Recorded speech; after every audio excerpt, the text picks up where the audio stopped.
Take a minute to stretch your glutes and open up your hips with the seated chair hip stretch.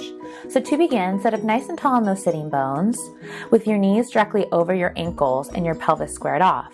Float your left ankle on top of the right knee to create the shape of a number 4 with your legs.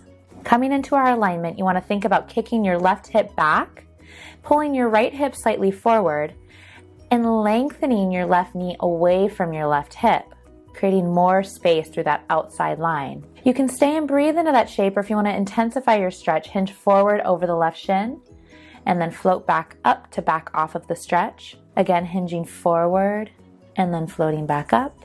So just playing around with what feels right and where you feel that nice, intense stretch through the left hip. And take one more big breath and then release the left foot down for the other side.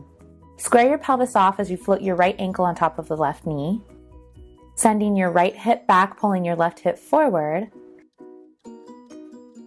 and then lengthening your right kneecap away from your right hip to create more space through the pelvis. Stay and breathe into that right hip. Or add that sense of forward movement as you hinge over the right shin and then float back up. Wherever you're at, send those big full inhales into the right side and then relaxing on your exhale and rest.